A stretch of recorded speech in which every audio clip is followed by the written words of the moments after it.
Okay, this is one batch of Rough Puff Pastry. We have 150 grams of all-purpose flour with half a teaspoon of salt, 150 grams of cold butter, chopped into tablespoons, and then I put it back in the fridge for a little while, and then I have ice water.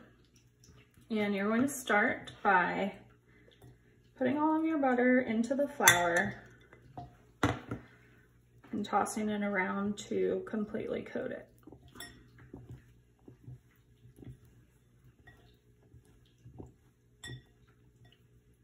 Next, we're going to flatten out our pieces of butter.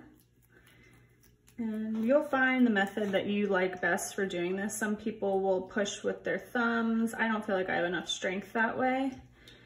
So I actually coat a little bit of flour onto the palms of my hands. And I put it on the heel, and then I press this way. And that gives me a nice flat piece of butter. Now you want to do this pretty quickly because you don't want your butter to soften. And if at any point it's sticking to your hands, just reflour them. And as you drop them back in, just coat them with flour.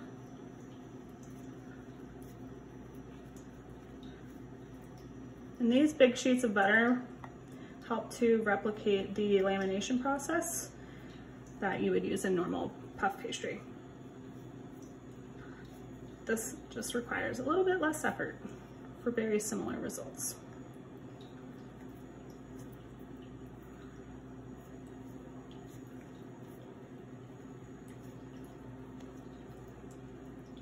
That's what we're looking for.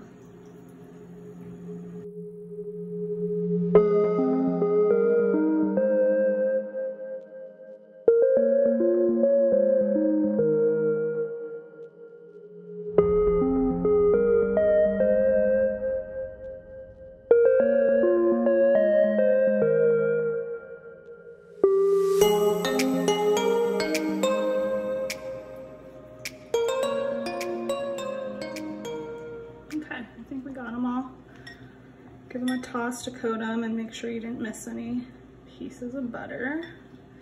So we're looking good. Don't worry about cleaning off your hands. You're gonna continue getting messy. So you're gonna start by adding a tablespoon at a time of ice cold water. This keeps the butter cold, and you wanna work quickly with claw fingers. So you're gonna toss like this with open fingers.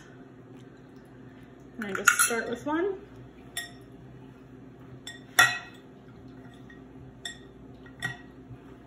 Give it a toss.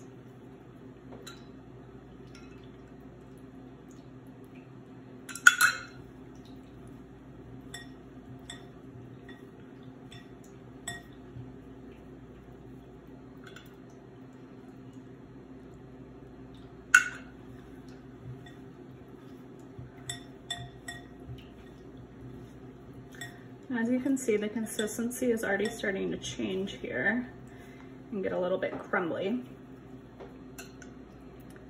That's what we're looking for. The amount of water that you use is gonna vary by day, vary by climate.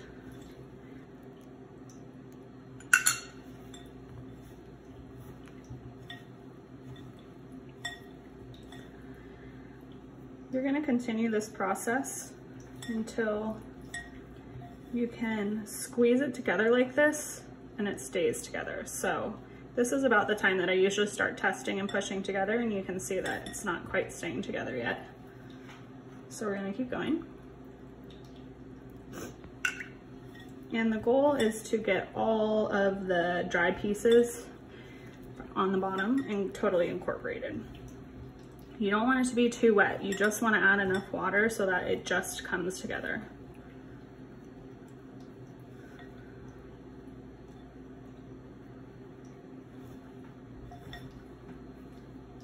Okay, so this is what we're looking for. The mound stays together like that. There's a few little dry pieces in there, that's okay. I'm just gonna incorporate them like that. But you just don't want any really big, dry, crumbly bits. So we're going to wrap this in plastic wrap and it will go in the fridge to hydrate. Okay, lay your plastic wrap out.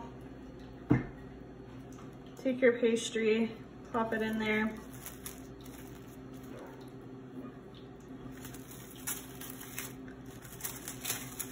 Wrap it up, and now we're gonna push it into a rectangle. And I'm doing this because you need to roll everything and fold everything in the shape of a rectangle. So this just helps you get started on your first roll so that you don't have a round piece of dough that you're trying to turn into a rectangle. Into the fridge. Okay, after about 15 to 20 minutes, you take your Rough Puff out of the fridge, flour your surface, and place it on there. Keep the cling wrap because you're gonna keep wrapping it a few more times, but right now we're gonna do our first roll and fold. Also get your rolling pin. I like to push down a few times to get it going. If it all feels sticky, just rub it on your rolling pin.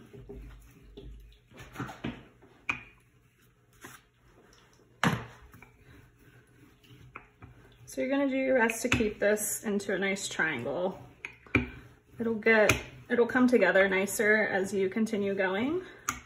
So at this point, I'm going to use my bench scraper. You can also do this with like the side of your rolling pin. And I'm just gonna push it together to keep it in as much of a rectangle as possible.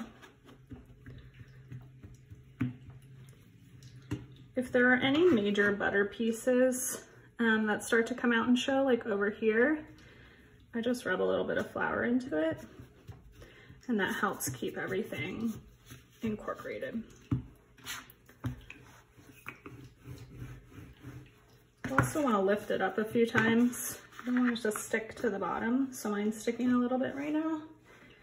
So I'm just going to throw a little bit more flour down and continue rolling. This stage definitely will look rough, but that's okay. So I always do this to the length, about the length of my rolling pin. And then we are going to get it all nice edged one more time.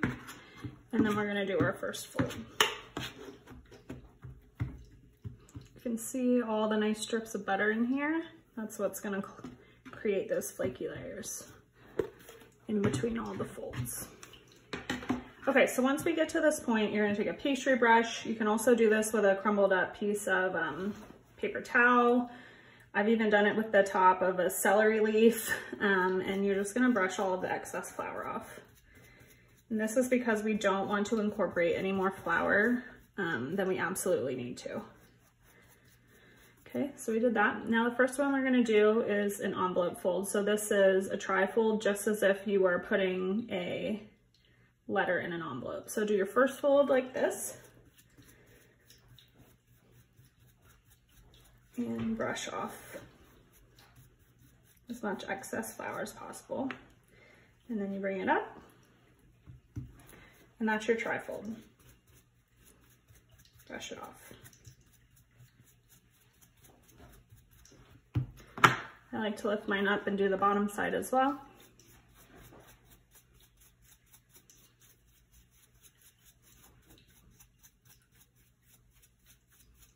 Just get as much off as possible.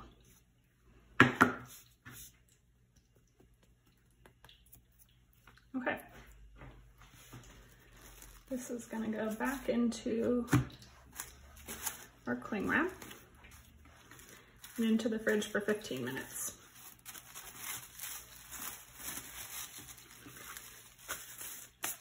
As you put this in the fridge, you'll then want to clean off your countertop. You don't want any excess flour or butter on the counter as you start each process. Okay, we're back for our second fold after 15 more minutes in the fridge.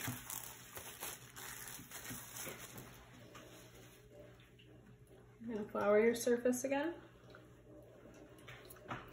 And now the way that you're going to roll is you're gonna place the fold side towards your body, okay? Flour up your pin.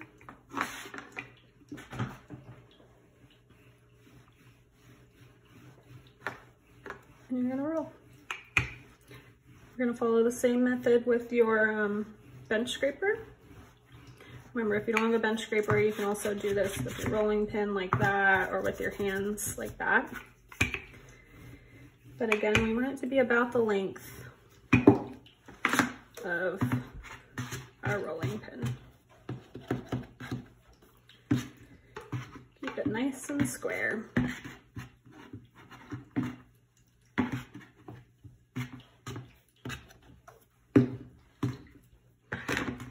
Remember to lift the bottom.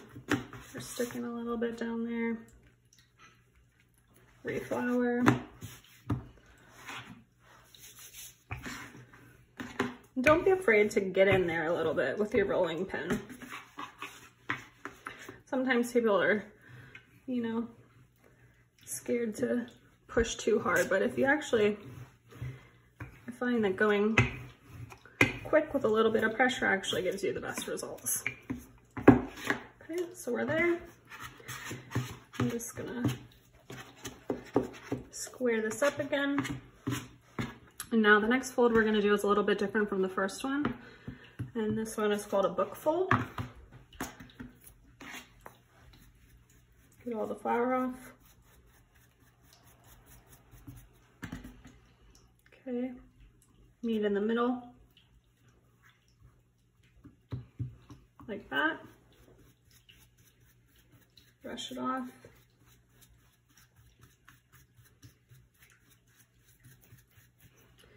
And then you're gonna fold it totally in half. Give it a little press.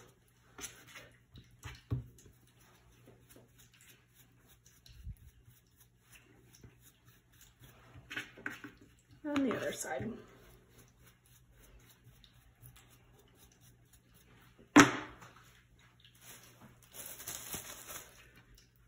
Back into your plastic wrap and into the fridge for 15 more minutes, and we have one more fold to do. Okay, after another 15 minutes, you are on to your final round of folds, which is actually going to be the same type of fold as last time, the book fold.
The dough is so supple and nice now. You will notice such a drastic change from what you were very first rolling out.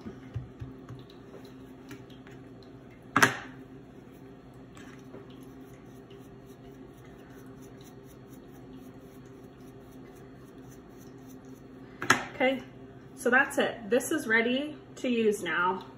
So you can either, if you're not ready to use it right now, you can wrap it back up and put it in the fridge. I would suggest putting it in the fridge for about 15 or 20 minutes anyway, just so the butter can firm back up, but it's ready to go. So if you want to use this in a recipe, you will just roll it out to about 1/4 inch thick, or whatever thickness the recipe suggests. This is feeling a little bit sticky, so I'm actually gonna reflour it. And then, yeah, you're ready to go to roll it into whatever shape you need to for your recipe.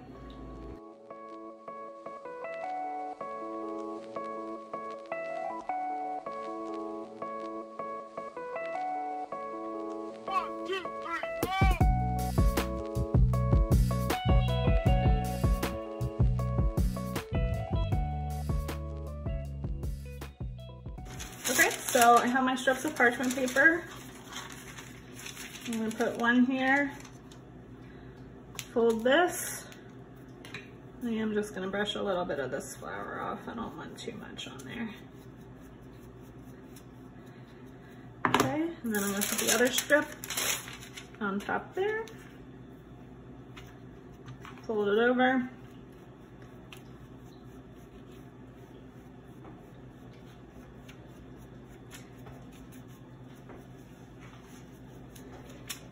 And now you can put this into a Ziploc bag, and you can either store it in the fridge or you can store it in the freezer.